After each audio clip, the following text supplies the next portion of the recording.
The Attorney-General has defended the government's push to start charging for freedom of information requests against claims it's a deliberate move to limit scrutiny. Legislation introduced to Parliament today contains significant changes to the transparency rules, including new fees for FOI requests to government departments and ministers. Attorney-General Michelle Rowland says the move is necessary to stop the deluge of requests slowing down government agencies. In one instance, a small agency received nearly 600 FOI requests in a short period of time from an automated generator.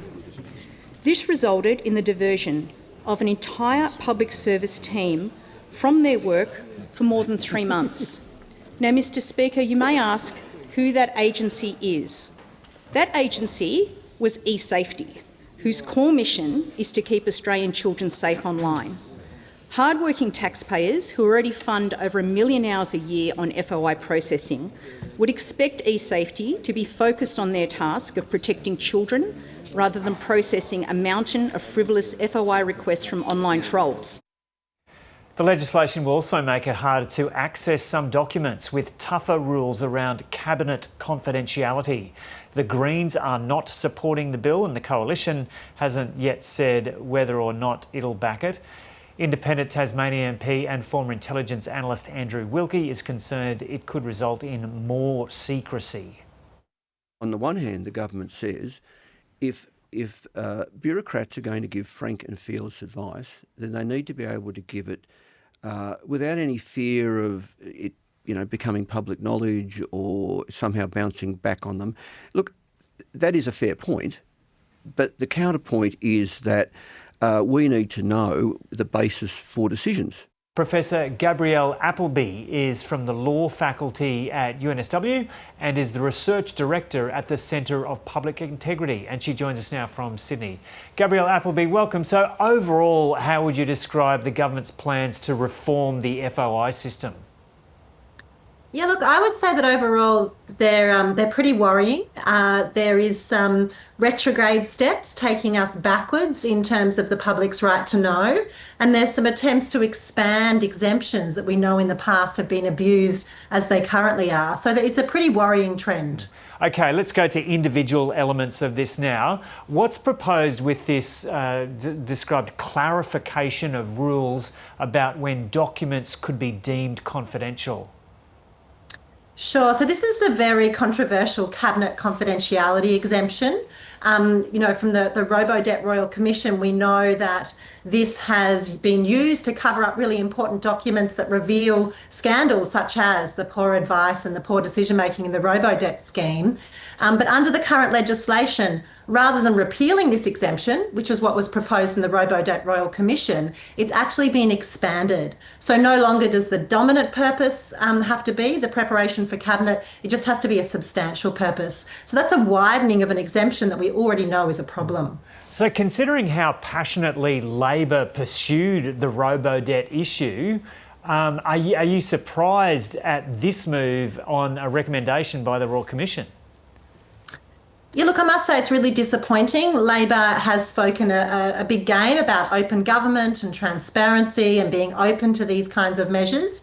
But what we're seeing with this legislation, as well as with other actions in a few other areas, is the government is actually really wary about revealing its information, as most governments are. This idea that you can get more things done when things are secret, whereas we actually know that opening things up, revealing them, transparency is the way to spur good decision making and ensure that corruption and just poor maladministration doesn't creep in. Okay, what about charging a fee for FOI requests? The government says that's necessary to stamp out vexatious requests. Yeah, look, this really concerns me. The Commonwealth fees were actually removed back in 2010 as part of a big reform that was supposed to open up government and create a new FOI system, and it was really welcomed as sort of pioneering. So this is a retrograde step, reintroducing fees, and particularly it's fees for those who are not seeking their own private information. So it's people who want to uncover what's happening in government, not necessarily about themselves, but for the public interest. These are the people who are going to be charged fees. what we know, yes, there are issues with vexatious and frivolous and potentially the use of AI bots to make complaints. But let's target those issues. Let's not create a blanket fee for everyone that's going to mean that legitimate users may be put off as well. So how do you do that? How do you get around that without charging a fee? Tailored responses to AI bots. Look, there would be many requiring responses and requiring more information would be one where there was a suspicion that it was coming from an AI bot. But there are certainly ways of targeting this issue rather than creating a blanket response that's really going to affect some important public interest applications. What about banning anonymous requests? Yeah, this concerns me as well. We know that anonymous requests can be for very legitimate reasons. It might be there's a whistleblower who's still working for government who may fear reprisals. It might be in relation to an individual who fears that if their identity were released into the community or even amongst the government in the community, they may be targeted. There are really legitimate reasons why anonymous requests may be made. And so the removal of the potential for anonymity is again a great cause for concern, rather than a targeted response at what may be legitimate challenges to the current system.